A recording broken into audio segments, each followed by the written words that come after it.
성도 여러분 안녕하세요. 달고나 47주차 셋째 날입니다. 오늘 말씀은 여호람의 아들 아하시야에 대한 기록입니다. 열왕기 본문과 대동소이합니다. 성경 기자들은 아하시야가 여호람을 따라서 아합 가문의 길로 행했다고 평가합니다.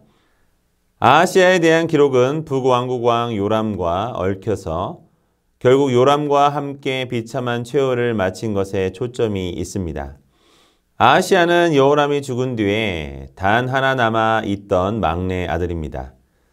그래서 그의 자질이나 능력과는 상관없이 왕위를 계승합니다. 그러나 그도 아합의 길을 걸어간 악한 왕이 됩니다. 성경은 아합의 딸이요 그의 어머니인 아달랴가 그에게 악을 행하게 했다고 말합니다. 장성했으나 그는 여전히 어머니의 영향력 아래 있었고 하나님의 백성을 파면의 길로 이끄는 우상 숭배와 죄악들을 일삼았습니다. 또한 그는 어머니의 친족인 아합 가문 사람들과 관계를 맺고 함께 일했습니다. 악한 부모의 영향력은 참으로 파괴적입니다. 하나님의 말씀을 따라 사는 부모라야 자녀에게도 선한 영향력을 미칠 수 있습니다. 아하시야의 악한 정치는 1년을 채 못 갔습니다. 아하시야는 아합의 아들 요람과 동맹을 맺고 아람 왕 하사엘과 싸우러 나갑니다. 그 싸움에서 요람이 부상을 당하자 아하시야는 요람의 병문안을 갑니다. 그곳에서 아하시야는 예후를 만납니다. 예후는 아합 왕가를 심판하기 위해 하나님이 세운 인물로 아합 집의 사람들을 찾아 징벌했습니다. 그는 하나님을 향한 열심이 큰 사람이었습니다. 아하시야는 사마리아에 숨어 있다가 붙잡혀 예후의 손에 비참하게 죽게 됩니다. 또한 유다의 지도자들과 아하시야의 친척들도 모조리 죽습니다. 아하시야가 요람에게 병문안을 갖다가 해를 입은 것은 우연히 일어난 일이 아니고 하나님의 계획이었습니다. 7절 말씀을 보면 이렇게 말합니다. 이는 하나님께로 말미암은 것이라. 이제 유다에는 당장 왕위를 계승할 만한 사람이 없이 국가적인 위기를 맞게 되었습니다. 아하시야가 죽은 후 그의 어머니 아달랴는 남유다 왕가의 모든 자손을 죽이고 왕위를 찬탈했습니다. 이로써 남왕국 유다는 끔찍한 참극에 휘말리게 되었습니다. 다윗 가문에서 등불이 꺼지지 않으리라고 하셨던 하나님의 약속이 깨지기 직전입니다. 그러나 하나님은 신실하셨습니다.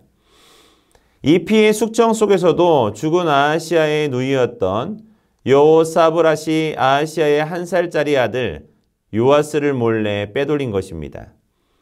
그녀의 남편 여호야다는 제사장이었습니다. 그래서 여호사브랏은 아달랴의 손이 닿지 않는 유일한 곳인 성전에 요아스를 숨길 수 있었습니다. 요아스는 아달랴를 피해 6년 동안 숨어 살았습니다. 그는 신실하신 하나님이 남겨두신 소망의 구루터기였습니다. 역대하 23장은 여호야다의 세력을 집결해서 아달랴를 축출하고 요아스를 왕위에 올리는 과정을 비교적 상세히 보여줍니다.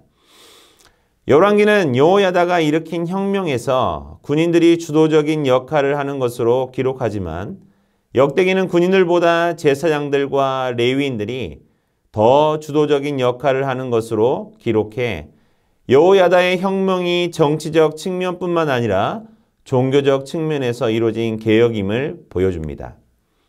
유다는 아달랴의 포악하고 가혹한 정치 아래 있었습니다. 아달랴는 유다 왕 여호람의 왕비이자 이스라엘 왕 아합의 딸로 제 어미 이세벨만큼이나 잔인한 인물이었습니다.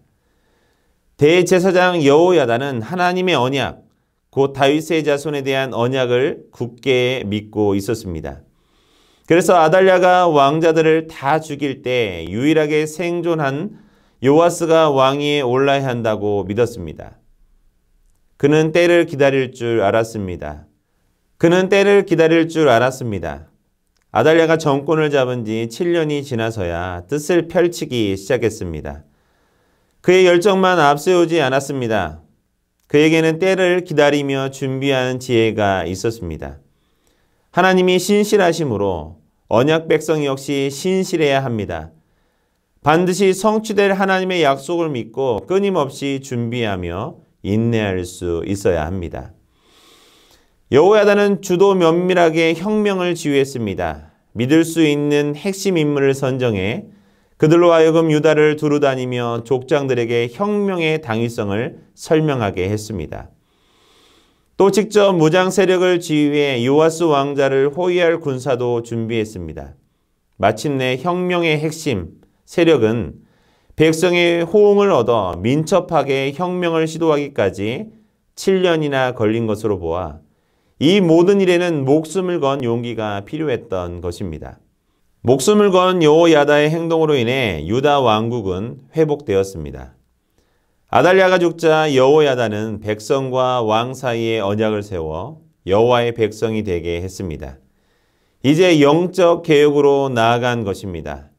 온 백성은 바알의 우상들을 부수고 바알의 제사장 맏단을 죽였으며 여호와의 전을 율법 규정에 따라 관리했습니다.